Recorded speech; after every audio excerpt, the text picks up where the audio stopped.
जाएगा, आप लोग फिर से भी इसको देख सकते हैं, ठीक है ना। तो बहुत ध्यान से सुनिएगा इस टॉपिक को। ये जो इनर्ट पेयर इफेक्ट होता है, ये इनर्ट पेयर इफेक्ट का मतलब क्या होता है, ये मेनली अप्लीकेबल होता है कहां पे, आपका पी ब्लॉक में। और कहीं पे भी इसको लगाइएगा मत, ये सिर्फ कहां अप्लीकेबल होता है, पी ब्लॉक में, जहां पे जो भी पी ब्लॉक के एलिमेंट्स होते हैं उनका ये रेंज डिसाइड करता है कि उनका मिनिमम रेंज क्या होगा, मैक्सिमम रेंज क्या होगा, वो कितने इलेक्ट्रॉन लॉस कर सकते हैं या कितने इलेक्ट्रॉन गेन कर सकते हैं। तो inert pair effect mainly applicable कहां होगा, पॉइंट नंबर 1, ये मेनली एप्लीकेबल होता है कहां पे, पी ब्लॉक के एलिमेंट्स के अंदर, ठीक है। ये पी ब्लॉक के एलिमेंट्स के अंदर एप्लीकेबल होता है। जो क्या डिसाइड करता है बच्चों, ये डिसाइड करता है रेंज। कैसा रेंज, एलिमेंट का या एटम का या compound minimum to maximum range decide करने के लिए हम इसको यूज किए हैं। बात समझ में आया। यानी इनर्ट पेयर इफेक्ट मेनली होता है पी ब्लॉक के एलिमेंट के अंदर, जो किसी भी पी ब्लॉक के एलिमेंट का मिनिमम रेंज या मैक्सिमम रेंज डिसाइड करता है। जैसे, अच्छा इसके बारे में समझ लो, ये कहता क्या है, ये बोलता है द इनकैपेबिलिटी, सुनना ध्यान से, the incapability of outermost s electron does not participate in chemical reaction। Repeat कर रहे हैं, the incapability of outermost s electron of having heavy p block elements do not participate in chemical reaction। फिर से सुन लो, अब ये p block के उसी element के अंदर लगता है जो एलिमेंट नेचर में क्या होते हैं, हैवी होते हैं, और हैवी एलिमेंट के जो एस के इलेक्ट्रॉन होते हैं, एनएस के इलेक्ट्रॉन होते हैं, वो बॉन्डिंग में पार्टिसिपेट नहीं कर पाते हैं। इसी को क्या कहते हैं, inert pair effect. The incapability of outermost s electron of heavy p block elements do not participate in chemical reaction। यानी उस केमिकल रिएक्शन की बात कर रहे हैं जिसमें एनएस के इलेक्ट्रॉन बॉन्डिंग में पार्टिसिपेट नहीं करेंगे, वो भी पी ब्लॉक के हैवी एलिमेंट के अंदर। जैसे देखो, पी ब्लॉक में थर्ड ए ग्रुप है, बात समझ में आया, जिसको हम लोग 13 ग्रुप भी कहते हैं। जैसे मान लो थर्ड ए है, थर्ड ए के बाद क्या आता है, फोर्थ ए, जिसको हम लोग 14th ग्रुप कहते हैं। उसके बाद क्या आता है तुम्हारा फिफ्थ ए, उसके बाद क्या आता है आपका 6 ए, और उसके बाद क्या आता है आपका 7th ए, जिसको हैलोजन फैमिली, और लास्ट में क्या आता है 0 ग्रुप, ठीक है, जिसको 8th ए कहते हैं। अब बताओ थर्ड ए में जो एलिमेंट होता है वो क्या होता है, बोरॉन। बोरॉन के नीचे क्या होता है, एल्युमिनियम, पीरियोडिक टेबल सबको याद होगी, गैलियम, ठीक है। उसके बाद लास्ट में क्या आता है आपका, थैलियम होता है। सेम उसी तरह से अगर फोर्थ ए ग्रुप की बात करें तो फोर्थ ए में कार्बन, कार्बन के नीचे क्या होता है, सिलिकॉन, उसके नीचे क्या होता है, जर्मेनियम, एसएन, और क्या होगा तुम्हारा, लेड, पीबी। और अगर हम फिफ्थ ए की बात करते हैं तो फिफ्थ ए में क्या होता है, नाइट्रोजन, फॉस्फोरस, आर्सेनिक, एंटीमनी। बात समझ आ रहा है, ठीक है, सबको समझ में आ रहा है।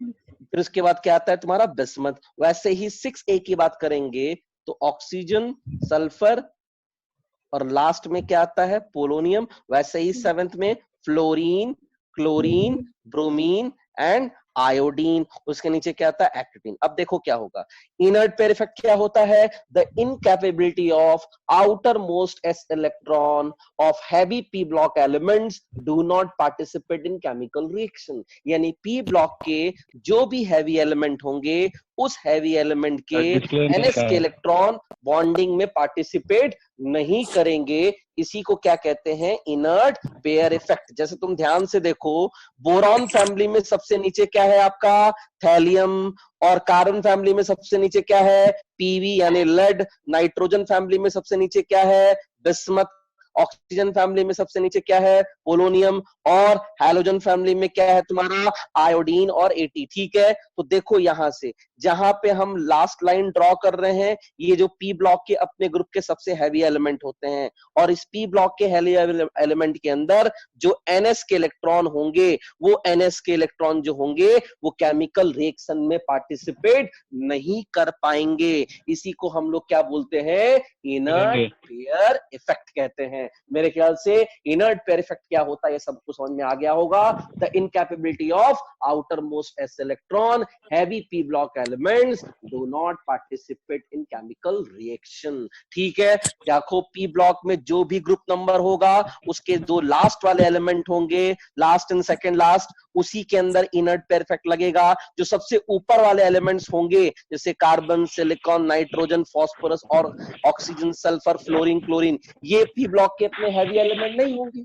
हैवी एलिमेंट कब होगा? जब डाउन द ग्रुप जाओगे, डाउन द ग्रुप जाने पे एटॉमिक नंबर बढ़ेगा, मास नंबर बढ़ेगा, एलिमेंट हैवी होगा, तो इस हैवी एलिमेंट के अंदर इनर्ट पेयर इफेक्ट एप्लीकेबल होता है और इन सबके एस के इलेक्ट्रॉन बॉन्डिंग में पार्टिसिपेट नहीं कर पाते हैं। इसी को हम लोग नाम देते हैं इनर्ट पेयर इफेक्ट का। अब दिमाग में क्वेश्चन आ रहा होगा, सर क्यों नहीं कर पाते हैं, रीजन क्या है इसका? एस ब्लॉक के जो इलेक्ट्रॉन होते हैं, एनएस के इलेक्ट्रॉन, वो बॉन्डिंग में पार्टिसिपेट क्यों नहीं करते हैं? अब इस चीज को समझो ध्यान से। हम देखो ध्यान समझाते हैं, पहले हम बोरॉन फैमिली की बात कर लेते हैं। अगर बोरॉन फैमिली की बात करें तो बोरॉन के नीचे क्या होगा, जल्दी से बता दो। एल्युमिनियम, उसके नीचे क्या होगा, उसके नीचे क्या होगा, और लास्ट में क्या आएगा आपका? थैलियम। बताओ बोरॉन का एटॉमिक नंबर कितना होता है? 5। कॉन्फ़िगरेशन लिखोगे तो क्या होगा? 1s2 2s2 एंड ये क्या हो गया? 2p1 हो गया 5। अगर एल्युमिनियम का लिखोगे एटॉमिक नंबर 13 तो बताओ 2s के यहाँ क्या आ जाएगा? 3s2, ये क्या हो जाएगा? 3p1, ये क्या हो जाएगा आपका?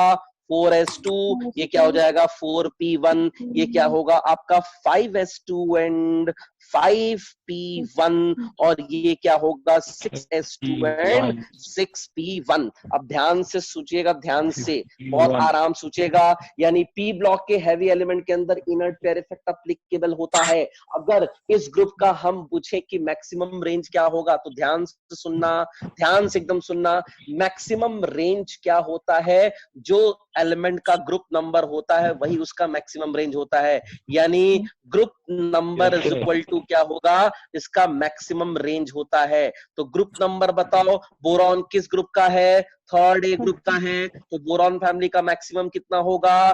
बताओ ग्रुप नंबर का मतलब मैक्सिमम रेंज यानी क्या शो करेगा? +3 शो करेगा। अगर ऐसे भी देखोगे तो बताओ पी में कितने इलेक्ट्रॉन है? 1 इलेक्ट्रॉन। और एस में कितने इलेक्ट्रॉन है? 2। तो हम बताओ इसको लिख सकते हैं कि नहीं? इसको लिख सकते हैं। 2s2 एंड 2p1 को लिख सकते हैं। 2s2 2p1 में बताओ एस के इलेक्ट्रॉन यहाँ पे अगर बॉन्डिंग में पार्टिसिपेट कर गए तो पी में 1 इलेक्ट्रॉन है, एस का 2 इलेक्ट्रॉन और गया, तो बताओ इसका कितना हो जाएगा? +3। वैसे ही एल्युमिनियम का एस का 1 इलेक्ट्रॉन जाएगा, पी में 1 है तो इसका भी कितना होगा? +3। इसका भी कितना होगा? +3। इसका भी कितना होगा? +3। लेकिन अगर हम थैलियम की बात करें तो बताओ थैलियम अपने ग्रुप के सबसे हैवी एलिमेंट है कि नहीं? उसका एटॉमिक मास सबसे ज्यादा होगा, और जब सबसे हैवी एलिमेंट होगा तो इनर्ट पेयर इफेक्ट क्या कहता है कि हैवी एलिमेंट के जो एनएस के इलेक्ट्रॉन होंगे, हैवी एलिमेंट के जो एनएस के इलेक्ट्रॉन होंगे वो बॉन्डिंग में पार्टिसिपेट नहीं कर पाएंगे। इसी को हम लोग क्या बोलते हैं? Inert pair effect. तो बताओ थैलियम में पी में कितने इलेक्ट्रॉन है? 1। क्या एस का इलेक्ट्रॉन बॉन्डिंग में पार्टिसिपेट कर पाएगा? बिल्कुल नहीं कर पाएगा, क्योंकि अपने ग्रुप का सबसे हैवी एलिमेंट है, और हैवी एलिमेंट में क्या लगता है? इनर्ट पेयर इफेक्ट, जिसके एनएस के इलेक्ट्रॉन बॉन्डिंग में पार्टिसिपेट नहीं कर पाएंगे। तो पी में कितने इलेक्ट्रॉन बच जाएंगे? 1। यानी बताओ इसका मैक्सिमम रेंज कितना होगा भाई? +1 हो जाएगा। यानी ध्यान से सुनना, मैक्सिमम रेंज जितने भी लाइटर एलिमेंट होते हैं, ऊपर वाले एलिमेंट होते हैं, उनका मैक्सिमम रेंज क्या होगा? उनका ग्रुप नंबर होगा। बताओ कितना होगा? +3। लेकिन जो हैवी एलिमेंट होते हैं, उस हैवी एलिमेंट के केस में अगर ग्रुप नंबर पूछेंगे तो ग्रुप नंबर में से तुम कितना माइनस कर दोगे? 2 माइनस कर देना। क्यों? क्योंकि एस के इलेक्ट्रॉन बॉन्डिंग में पार्टिसिपेट नहीं करते हैं, तो 2 इलेक्ट्रॉन आपको क्या करना पड़ेगा? माइनस करना पड़ेगा। तो 3 - 2 कितना हो जाएगा आपका? 1। यानी बताओ थैलियम का मैक्सिमम कितना होगा आपका? +1 होगा। तो ये बात सबको समझ में आ गई कि बोरॉन +3 बना सकता है, एल्युमिनियम +3 बना सकता है, गैलियम +3 बना सकता है, but in case of thallium कभी भी +3 में रहना नहीं चाहेगा। वो हमेशा किस में रहना पसंद करेगा? +1 में। Reason due to inert pair effect. बात समझ में आया? अब ध्यान से बताना, अगर मैं तुम्हें दो कंपाउंड दूं जिसमें अगर हमने दिया TlCl3 ट्राइक्लोराइड फॉर्म में थैलियम है और दूसरा दे दिया TlCl, तो ध्यान से बताना कि TlCl3 और TlCl में यहाँ पे थैलियम किस फॉर्म में है? +3। यहाँ थैलियम किस फॉर्म में है? +1 फॉर्म में। अब ध्यान से देखो, थैलियम क्या +3 बनाता है? थैलियम +3 नहीं बना सकता है। Reason due to inert pair effect. तो बताओ ये किसका मैक्सिमम कितना होगा? ग्रुप नंबर में से 2 को माइनस कर दोगे तो +1 ही होगा। क्योंकि ये +3 में नहीं रह सकता है तो इसका मतलब ये +1 बनाएगा। तो Tl+1 क्या होगा? मोर स्टेबल देन TlCl3। यानी ये क्या होगा? ये होगा मोर स्टेबल, और ये क्या होगा बच्चों? ये होगा लेस स्टेबल होगा। बात समझ में आ गया? अगर बोरॉन की बात करें तो बताओ BCl, और अगर हम बात कर लेते हैं BCl3, तो सबको पता है बोरॉन मैक्सिमम कितना बनाता है? +3 बनाता है। Reason due to inert pair effect, इसके s के इलेक्ट्रॉन बॉन्डिंग में पार्टिसिपेट कर जाते हैं। 2 और 1 कितना हो गया? 3। वैसे भी लाइटर एलिमेंट है तो लाइटर एलिमेंट में ग्रुप नंबर ही उसका क्या होता है? Maximum range. और अगर हैवी एलिमेंट है तो उसका मैक्सिमम रेंज क्या होगा? ग्रुप नंबर में से 2 को माइनस कर दोगे। तो बोरॉन लाइटर एलिमेंट है, ये हमेशा कहाँ रहना पसंद करेगा? +3 में। तो बताओ क्या BCl एग्जिस्ट कर पाएगा? नहीं। यानी BCl3 ज्यादा स्टेबल भी होगा और नेचर में एग्जिस्ट भी करेगा। बात सबको समझ में आ गया? तो ये होता है इनर्ट पेयर इफेक्ट। फिर से बोल रहे हैं, द इनकैपेबिलिटी ऑफ, फिर से बोल रहे हैं, the incapability of outer most s electron of heavy p block elements do not participate in chemical reaction. This is called inert pair effect, जो mainly applicable कहाँ होता है? जो mainly applicable होता है p block के elements के अंदर। मेरी बात समझ में आया? तो देखो ये सभी अपने ग्रुप के हैवी एलिमेंट हैं, तो इन सभी का अगर मैक्सिमम रेंज निकालना है तो ग्रुप नंबर में से कितना माइनस कर दोगे? 2। और ऊपर वाले एलिमेंट जो है वो लाइटर है तो वही होगा जो उसका क्या होगा? ग्रुप नंबर होगा।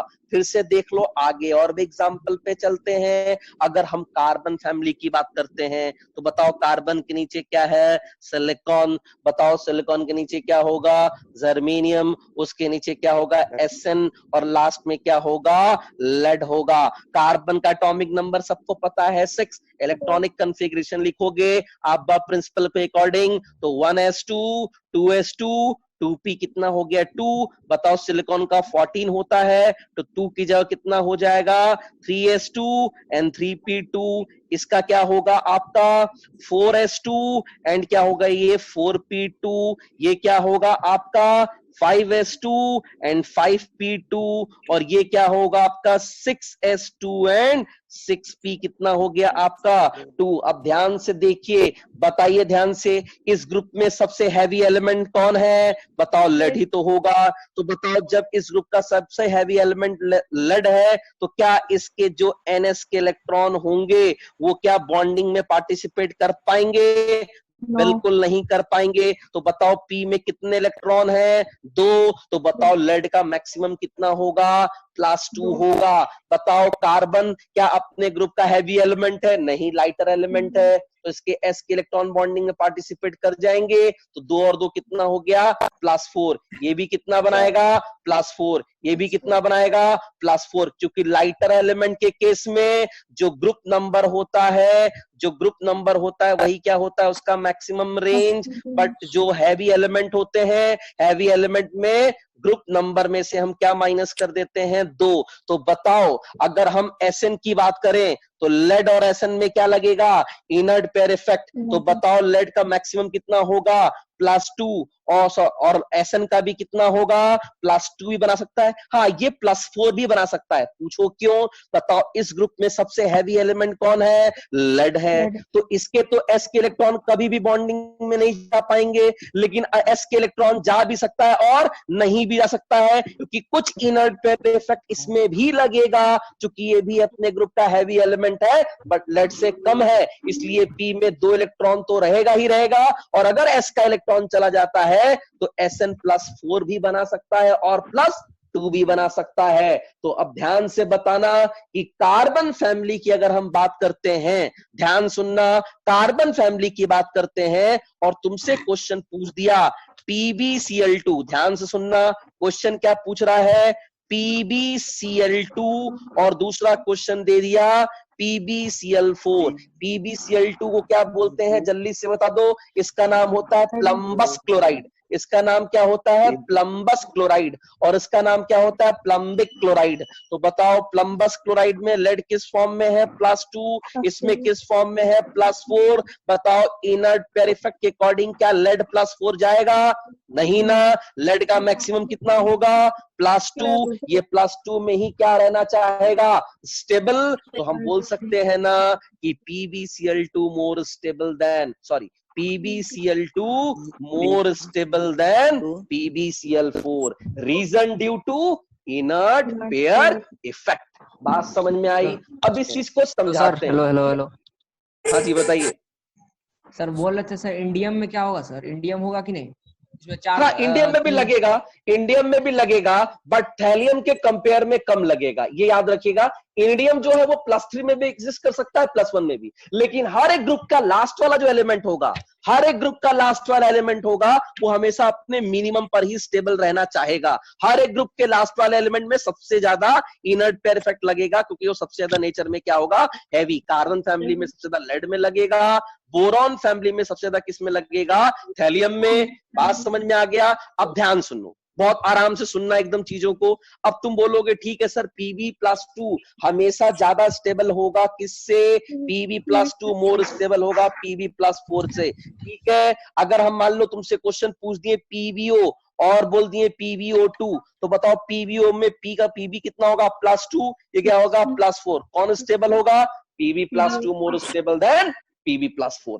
अब सबके दिमाग में ये क्वेश्चन आ रहा होगा, सर ऐसा क्यों होता है कि जो पी ब्लॉक के सबसे हैवी एलिमेंट होते हैं, ध्यान से सुनिएगा, बहुत इंपॉर्टेंट चीज है, ऐसा क्यों होता है कि पी ब्लॉक के जो सबसे हैवी एलिमेंट होते हैं उसके एस के इलेक्ट्रॉन बॉन्डिंग में पार्टिसिपेट नहीं करते हैं। अब ध्यान सोचो, अगर हम मान लो कहीं भी PbCl4 लिखें, तो बताओ क्या PbCl4 स्टेबल होगा, नहीं ना, क्योंकि लेड हमेशा किस में स्टेबल होता है, +2 में, यानी ये नेचर में क्या होगा, ये नेचर में अनस्टेबल होगा, होगा ना।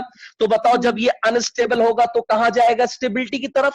तो जैसे इसको हिट करोगे ये कन्वर्ट किस में हो जाएगा, PbCl2 में। क्यों, क्योंकि PbCl2 क्या हो जाएगा, मोर स्टेबल हो जाएगा। लेकिन बताओ PbCl2 क्या PbCl4 में जाना चाहेगा, बिल्कुल नहीं जाना चाहेगा। Reason due to inert pair effect, Pb+2 ज्यादा स्टेबल होता है किससे, Pb+4 से। बोलो समझ में आ गया? अब तुमको हम समझाने ये जा रहे हैं कि सर, ये बताने जा रहे हैं कि क्यों हर एक ग्रुप के लास्ट वाले एलिमेंट के अंदर इनर्ट पेयर इफेक्ट लगता है और क्यों इसके एस के इलेक्ट्रॉन केमिकल रिएक्शन में पार्टिसिपेट नहीं कर पाते हैं। तो ध्यान से सुनिएगा, हम थैलियम का एग्जांपल लेते हैं। बोरॉन फैमिली में जो थैलियम था, सबसे लास्ट में था ना थैलियम, थैलियम का एटॉमिक नंबर होता है 81, 81 इसका एटॉमिक नंबर होता है। आब्बा प्रिंसिपल के अकॉर्डिंग जब इसका इलेक्ट्रॉनिक कन्फिगरेशन लिखोगे तो ऐसे लिख देना शॉर्टकट में, ये हो गया जेनॉन, जेनॉन का कितना होता है 54, चूंकि हमको 81 की तरफ जाना है। 4f कितना हो जाएगा 14, 5d कितना हो जाएगा 10, 6s कितना हो जाएगा 2 एंड 6p कितना हो जाएगा 1, ns2 np1। अगर इसको एनर्जी लेवल के ऑर्डर में लिखना चाहते हो आब्बा प्रिंसिपल के अकॉर्डिंग, तो ये हो गया जेनॉन, ये हो गया 54, पहले क्या आएगा 6s2 हो जाएगा, फिर 4f कितना होगा 14 होगा, और 5d कितना होगा तुम्हारा 10 होगा, और 6p क्या होगा 1 होगा। ये टोटल इलेक्ट्रॉन जोड़ोगे तो 54 में 2 जोड़ो, 14 जोड़ो, 10 जोड़ो, 1 जोड़ो, देखोगे एटॉमिक नंबर 81 के बराबर होगा। इतनी बात सबको समझ में आ गई होगी। आप प्रिंसिपल अकॉर्डिंग कॉन्फ़िगरेशन लिखने आता है और सबको पता है इलेक्ट्रॉन पहले लोअर एनर्जी में जाता है और फिर हायर एनर्जी में जाता है according to N+L rule, Aufbau principle के अकॉर्डिंग। अब ध्यान से देखिएगा, जेनॉन का जब केस हम बताएं, थैलियम का केस, तो थैलियम के केस में हुआ क्या, जब हर एक ग्रुप के लास्ट वाले एलिमेंट में देखते हैं तो इसके s के इलेक्ट्रॉन बॉन्डिंग में पार्टिसिपेट क्यों नहीं कर पाते हैं। ध्यान से सुनिएगा, अगर हम थैलियम का केस देखें, जिस इसका इलेक्ट्रॉनिक कॉन्फ़िगरेशन मैंने लिखा, क्या लिखा, 54 6s2 4f14। बने रहिएगा 5 मिनट के लिए, 5d10 और क्या हो गया 6p1। अब ध्यान समझिएगा, ये थैलियम का मान लो न्यूक्लियस है, ठीक है, ये थैलियम का क्या मान लो तुम, न्यूक्लियस है। ये जो सेल होगा, ये सेल कौन सा होगा, ये 4f सेल होगा। ये कौन सा सेल होगा, ये होगा आपका 5d सेल होगा। और सबसे ऊपर कौन सा सेल होगा, ये 6s होगा। अब बताओ 6s में कितने इलेक्ट्रॉन हैं, 2 इलेक्ट्रॉन है। उससे पहले क्या आएगा, p आएगा, उसके नीचे क्या आएगा 5d, उसके नीचे क्या आएगा 4f। अब बताओ f में कितने इलेक्ट्रॉन है भाई, 14 इलेक्ट्रॉन है कि नहीं। जब 14 इलेक्ट्रॉन f में भरोगे तो जैसे ही f में 14 इलेक्ट्रॉन बढ़ेगा तो बताओ इस थैलियम के न्यूक्लियस के अंदर क्या बढ़ा, 14 प्रोटॉन भी तो बढ़ेगा, क्योंकि नंबर ऑफ इलेक्ट्रॉन बढ़ने से न्यूक्लियस के अंदर क्या बढ़ता है, नंबर ऑफ प्रोटॉन। फिर वैसे ही अगर 5d में, बताओ d में कितने इलेक्ट्रॉन है, 10 इलेक्ट्रॉन है, तो बताओ d में जब 10 इलेक्ट्रॉन बढ़ाओगे तो न्यूक्लियस के अंदर 10 प्रोटॉन भी बढ़ेगा, बढ़ेगा ना। अब ध्यान से सोचना, ये न्यूक्लियस इस s के इलेक्ट्रॉन को अपनी तरफ खींच रहा होगा, क्योंकि न्यूक्लियस के अंदर कौन सा चार्ज होता है, पॉजिटिव चार्ज। तो ये इस s के इलेक्ट्रॉन को अपनी तरफ खींच रहा होगा, फोर्स ऑफ अट्रैक्शन, जिसको बताओ हम लोग क्या नाम देते हैं, इफेक्टिव न्यूक्लियर चार्ज का। क्या बोलते हैं, इफेक्टिव न्यूक्लियर चार्ज का, न्यूक्लियस का फोर्स ऑफ अट्रैक्शन वैलेंसर इलेक्ट्रॉन पे। अब देखो ध्यान से दूसरी बात, और जो इनर सेल्स के जो इलेक्ट्रॉन है, 4f के जो इलेक्ट्रॉन है, 5d के इलेक्ट्रॉन है, ये इलेक्ट्रॉन मिलके इस s के इलेक्ट्रॉन को क्या कर रहे होंगे, रिपल भी कर रहे होंगे। यानी यहां पे क्या लग रहा है, रिपल्सन, यानी कौन सा इफेक्ट लग रहा होगा, स्क्रीनिंग इफेक्ट। बताओ लग रहा होगा ना। अब ध्यान सुनो, इस न्यूक्लियस का इस s के इलेक्ट्रॉन पर क्या लग रहा है, इफेक्टिव न्यूक्लियर चार्ज। और साथ ही साथ ये जो f के इलेक्ट्रॉन है और d के इलेक्ट्रॉन है, ये s के इलेक्ट्रॉन को दूर भी भगा रहे होंगे, यानी क्या लग रहा होगा, स्क्रीनिंग इफेक्ट। ठीक है ना, म्यूट कर दीजिएगा साउंड। अब ध्यान सुनिए, तो बताओ f की शिल्डिंग क्या होती है, पुअर होती है। जब f की शिल्डिंग, सबसे ज्यादा शिल्डिंग किसकी होती है, ns की, फिर किसकी होती है, np की, फिर किसकी होती है, nd, और f की शिल्डिंग क्या होती है, पुअर। बताओ जब f की शिल्डिंग पुअर होगी तो रिपल्सन क्या होगा, स्क्रीनिंग इफेक्ट इसका कम होगा, रिपल्सन कम होगा, लेकिन न्यूक्लियस के अंदर बढ़ा हुआ प्रोटॉन इस s के इलेक्ट्रॉन को अपनी तरफ खींच रहा होगा। यानी इस केस में इफेक्टिव न्यूक्लियर चार्ज जो होगा वो किससे ज्यादा हो जाएगा, स्क्रीनिंग इफेक्ट से क्या होगा आपका ज्यादा, यानी अट्रैक्शन ज्यादा, रिपल्सन कम। Reason due to poor shielding of f orbital. अब बताओ जब अट्रैक्शन ज्यादा होगा तो बताओ न्यूक्लियस के ये पास जाना पसंद करेगा, तो इस s को निकालना क्या होगा, केमिकल रिएक्शन में बाहर निकालना डिफिकल्ट हो जाएगा। इसी वजह से इनर्ट पेयर इफेक्ट में कहा जाता है कि जो p ब्लॉक के सबसे हैवी एलिमेंट होते हैं उसके ns के इलेक्ट्रॉन बॉन्डिंग में पार्टिसिपेट नहीं कर पाते हैं। कोई रीजन पूछा क्यों, तो बोल देना due to poor shielding of f orbital.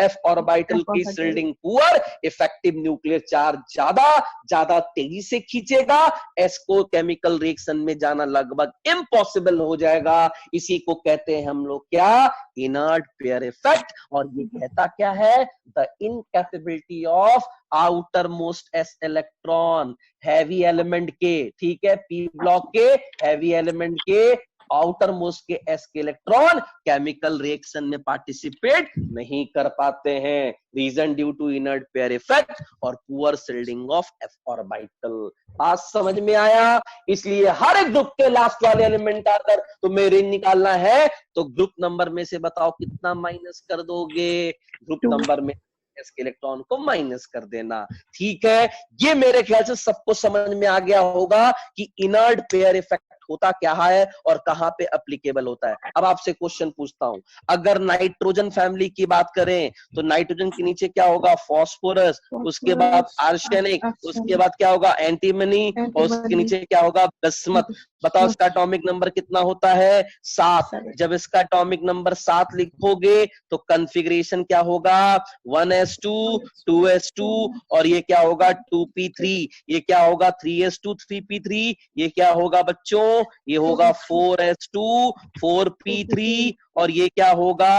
5s2 5p3 और ये क्या होगा? 6s2 and 6p3। बताओ बिस्मथ में क्या लगेगा? अपने ग्रुप का सबसे हैवी एलिमेंट है, तो क्या इसके s के इलेक्ट्रॉन बॉन्डिंग में पार्टिसिपेट कर पाएंगे? बिल्कुल नहीं कर पाएंगे। तो बताओ p में कितने इलेक्ट्रॉन बच जाएंगे? 3। बताओ इसका मैक्सिमम कितना होगा? +3 होगा। और अगर ऐसे निकालना भूल गए हो तो बताओ ये 5th ग्रुप का होता है, तो हैवी एलिमेंट में से 5 में से कितना माइनस कर दोगे? 2। बताओ क्या हो जाएगा इसका मैक्सिमम? +3। तो बताओ अगर क्वेश्चन पूछ दिया BiCl5 एंड BiCl3 में सबसे स्टेबल कौन होगा, तो बिस्मथ +3 और बिस्मथ +5 में Bi+3 more stable than compared to BiCl5। Reason due to inert pair effect. अब अगर ऐसे बोलो PCl5 की बात करते हैं और PCl3 की बात करते हैं, तो बताओ यहां फास्फोरस किस में है? +5 में। इसमें किस में है? +3 में। फास्फोरस में क्या इनर्ट पेयर इफेक्ट लगेगा? नहीं न लगेगा। तो बताओ इसका मैक्सिमम कितना होगा? 3s2 एंड 3p कितना हो गया? 3। इसका मैक्सिमम कितना होगा? +5। यानी ये +5 में रहना पसंद करेगा, यानी PCl5 मोर स्टेबल देन PCl3। बिस्मथ के केस में BiCl3 ज्यादा स्टेबल होगा BiCl5 से। इसी को हम लोग क्या बोलते हैं? Inert pair effect. फिर से समझ लो क्या हो गया? F की shielding poor, effective nuclear charge ज्यादा, S के इलेक्ट्रॉन को न्यूक्लियस खींचता है, S के इलेक्ट्रॉन को निकालना केमिकल रिएक्शन में लगभग इम्पॉसिबल। इसीलिए P ब्लॉक के हैवी एलिमेंट के अंदर क्या लगता है? इनर्ट पेयर इफेक्ट, जिसकी वजह से S के electron does not participate in chemical reaction. बात समझ में आ गया? क्लियर है सबको? अब एक बात बताओ, अगर हम तुमसे क्वेश्चन पूछें, क्या डाउन द ग्रुप जाने पर, नाइट्रोजन फैमिली की बात कर रहे हैं, डाउन द ग्रुप जाने पर +3 की जो स्टेबिलिटी होगी, डाउन द ग्रुप जाने पर +3 की जो स्टेबिलिटी होगी, बताओ इंक्रीज करेगी या डिक्रीज? तो बताओ डाउन द ग्रुप जा रहे हो तो बिस्मथ किस फॉर्म में स्टेबल होता है? +3 फॉर्म में। और फास्फोरस किस फॉर्म में स्टेबल होगा? +5 फॉर्म में। तो डाउन द ग्रुप जाओगे तो +3 की स्टेबिलिटी क्या करेगी बच्चों? इंक्रीज कर जाएगी। ठीक है, तो डाउन द ग्रुप +3 स्टेबल होगा। बात समझ में आया? डाउन द ग्रुप जाने पे +3 की स्टेबिलिटी इंक्रीज कर जाएगी। और अगर हम ऐसे लिखते हैं, डाउन द ग्रुप जाने पर, बताना ध्यान से, डाउन द ग्रुप जाने पर नाइट्रोजन फैमिली में +5 की बताओ स्टेबिलिटी क्या करेगी? इंक्रीज या डिक्रीज? हाँ, डिक्रीज कर जाएगी। Reason due to inert pair effect. बात सबको समझ में आ गया होगा। अब आते हैं और भी प्रैक्टिस देख लो। ऑक्सीजन फैमिली की बात करते हैं, तो ऑक्सीजन फैमिली की बात करोगे तो ऑक्सीजन के नीचे क्या होगा? सल्फर। उसके नीचे क्या होगा? और लास्ट में क्या आएगा? पोलोनियम। राइट? बताओ इसका एटॉमिक नंबर कितना होता है? 8। कॉन्फ़िगरेशन लिखोगे 1s2 2s2 और 2p4। हो गया ना 8। इसका कितना हो गया? 3s2 and 3p4। इसका क्या होगा? 4s2 and 4p4। उस तरह 5s2 5p4 और ये क्या होगा? 6s2 and 6p4। अब बताओ ध्यान से, इस ग्रुप में इनर्ट पेयर इफेक्ट कहां लगेगा? इसमें लगेगा कि नहीं? क्या सल्फर में इनर्ट पेयर इफेक्ट लगेगा? नहीं। तो P में कितने इलेक्ट्रॉन है? 4।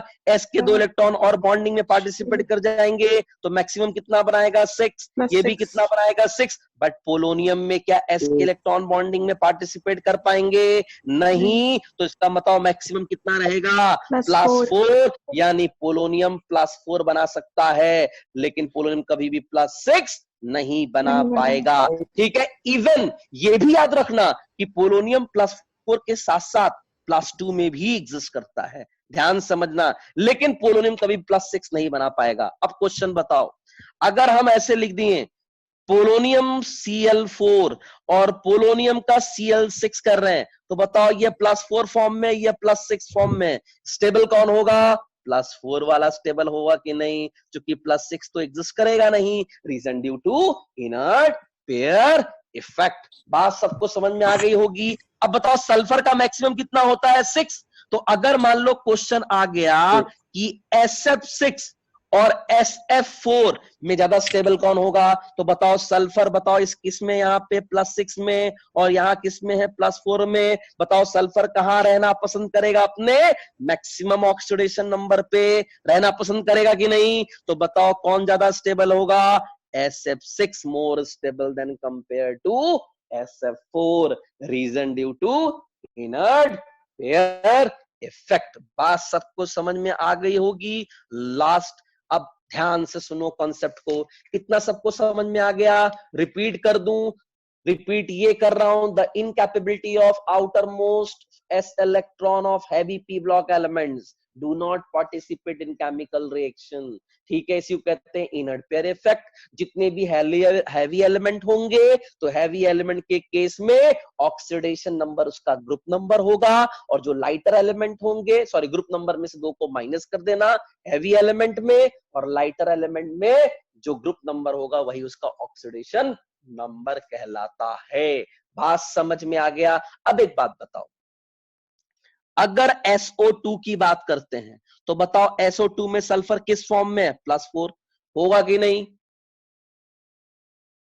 बताइए, होगा ना? Yes sir. अब बताओ, अगर ये SO2 में सल्फर +4 फॉर्म में है, तो बताओ सल्फर का मैक्सिमम कितना होता है? +6। तो बताओ ये कहां जाना चाहेगा? ये +4 से जाना चाहेगा +6 में। तो अगर हम लिख दें SO4 पे 2-, तो बताओ SO4 में 2- का सल्फर का ऑक्सीडेशन नंबर निकालोगे तो क्या करोगे? X प्लस ऑक्सीजन की वैलेंसी -2 × 4 -8, और सम किसके बराबर हो जाएगा? -2 के। x = +6। इसका मतलब सल्फर हमेशा +4 से जाना कहां चाहेगा? +6 में। बताओ +4 से +6 में जा रहा है, तो बताओ ऑक्सीडाइज हो रहा है या रिड्यूस हो रहा है? बताओ ऑक्सीडाइज हो रहा है कि नहीं? यानी ये नेचर में क्या होगा? ये नेचर में क्या होगा? Reducing agent. क्यों रिड्यूसिंग एजेंट है? क्योंकि दूसरे को रिड्यूस करेगा और खुद क्या हो जाएगा? ऑक्सीडाइज हो जाएगा। समझ में आ गया? तो अगर तुमसे क्वेश्चन पूछ दिया SO2 और SO4 पर 2- में बताओ कौन सा बेटर ऑक्सीडाइजिंग एजेंट होगा, तो बताओ ये किस फॉर्म में है? +4, और ये किस फॉर्म में है? +6। बताओ कौन मैक्सिमम पर है? ये अपने मैक्सिमम पर है। तो अगर मैक्सिमम पर होगा तो ऑक्सीडाइजिंग एजेंट होगा, और अगर मैक्सिमम पर नहीं हुआ तो नेचर में क्या होगा? Reducing agent. तो बताओ ये ऑक्सीडाइजिंग एजेंट है, और ये कौन सा एजेंट हुआ? रिड्यूसिंग एजेंट हुआ। बात समझ में आ गया? इसी को कहते हैं बेटा इनर्ट पेयर इफेक्ट। सबको समझ में आया? क्लियर है ये कॉन्सेप्ट सबको? क्लियर है ये बात सबको? आगे बढ़े हम। अगर ये क्वेश्चन समझ में नहीं आया तो फिर से रिपीट करते हैं। देखो सल्फर +4 में है, कहां जाना पसंद करेगा? +6 में। तो बताओ ऑक्सीडाइज होगा और खुद क्या होगा? ये अपने आप को ऑक्सीडाइज करेगा और दूसरे को क्या करेगा? रिड्यूस। तो देखो +4 से कहां चला गया? +6, यानी ये रिड्यूसिंग एजेंट है, दूसरे को रिड्यूस करेगा और खुद क्या हो जाएगा? ऑक्सीडाइज। तो एक नोट करके पॉइंट याद रखना, नोट करके पॉइंट ये है कि कोई भी एलिमेंट अगर अपने मैक्सिमम ऑक्सीडेशन नंबर पर होगा तो वो नेचर में क्या होगा? ऑक्सीडाइजिंग एजेंट होगा। और कोई भी ग्रुप एलिमेंट अपने मिनिमम ऑक्सीडेशन नंबर पे है तो नेचर में क्या होगा? रिड्यूसिंग एजेंट होगा। और अगर रेंज के बीच पर हो गया तो दोनों प्रॉपर्टी शो करेगा। अब ध्यान से बताओ, PCl5 की बात कर दें तो PCl5 में फास्फोरस किस फॉर्म में है? +5। और बताओ फास्फोरस का मैक्सिमम कितना होता है? अभी तुम लोगों को बताया था फास्फोरस का मैक्सिमम कितना होता है? +5। बताओ फास्फोरस अपने मैक्सिमम पर है कि नहीं +5 में? तो मैक्सिमम पर है तो बताओ कौन सा एजेंट होगा? जल्दी से ऑक्सीडाइजिंग एजेंट। तो कोई भी ग्रुप एलिमेंट अपने मैक्सिमम ऑक्सीडेशन नंबर पर होगा तो ऑक्सीडाइजिंग एजेंट, और अगर मिनिमम ऑक्सीडेशन नंबर पर होगा तो नेचर में क्या होगा, रिड्यूसिंग एजेंट का वर्क करेगा। सबको समझ में आ गया होगा। अब एक बात बताओ, अगर हम तुमसे क्वेश्चन पूछ दिए sulphur dioxide, sulphur trioxide, which one is a oxidising agent, इनमें से कौन सा ऑक्सीडाइजिंग एजेंट होगा? बताओ, सल्फर का ऑक्सीडेशन नंबर निकालोगे तो यहां क्या आएगा, +4, यहां निकालोगे तो क्या आएगा, +6। बताओ, ये अपने मैक्सिमम पर है, ये अपने क्या है, मिनिमम पर है। मैक्सिमम पर होगा तो बताओ नेचर में क्या होगा, ऑक्सीडाइजिंग एजेंट, यानी सल्फर ट्राइऑक्साइड नेचर में स्ट्रॉन्गेस्ट ऑक्सीडाइजिंग प्रॉपर्टी शो करेगा। ये बात सबको समझ में आ गया, क्लियर हो गया? अब ध्यान से एक चीज और सुन लो, नोट करके, ध्यान से सुनना, नोट करके। अगर हमें रेंज निकालने को पूछ दे कि सर सल्फर का मैक्सिमम तो ठीक है, हमने मान लिया कि +6 होगा, लेकिन बताइए इसका मिनिमम कितना होगा? तो ध्यान से सुनना, जो बताने जा रहे हैं सबसे इंपॉर्टेंट पॉइंट है, ये हर जगह एप्लीकेबल होगा। बताओ सल्फर का एटॉमिक नंबर कितना होता है, जल्दी से बताओ, ये ट्रिक है, ध्यान समझना। सल्फर का एटॉमिक नंबर कितना होता है, जल्दी से, 16। कॉन्फ़िगरेशन लिखोगे तो बताओ कितना होगा, 286। बताओ ग्रुप नंबर कितना हो गया, 6। तो मैक्सिमम तो इसका +6 होगा due to inert pair effect. अब बताओ इसको अपना ऑक्टेट कंप्लीट करने के लिए कितने इलेक्ट्रॉन चाहिए? अपना ऑक्टेट कंप्लीट करने के लिए कितने इलेक्ट्रॉन चाहिए, जल्दी से बता दो। 2 इलेक्ट्रॉन लेगा, और कोई भी एलिमेंट अगर इलेक्ट्रॉन लेता है तो उस पर क्या होगा, इलेक्ट्रॉन लेना मतलब 2 इलेक्ट्रॉन ले रहा है, इसका मतलब -2। यानी बताओ इसका मिनिमम कितना होगा, -2, और बताओ मैक्सिमम कितना होगा, +6।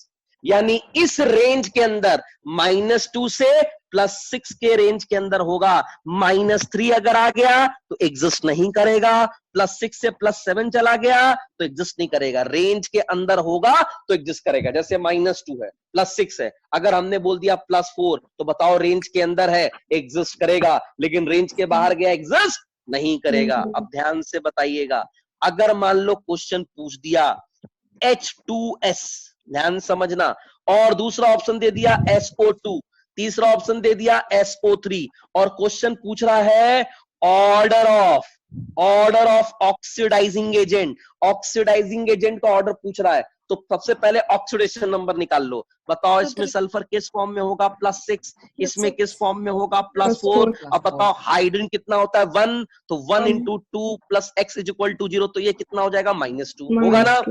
अब बताओ सल्फर का मिनिमम कितना होता है, -2, और मैक्सिमम कितना होता है, +6। और बताओ, अभी मैंने बताया था एक बात की, नोट करके, अगर मैक्सिमम पर होगा तो नेचर में ऑक्सीडाइजिंग एजेंट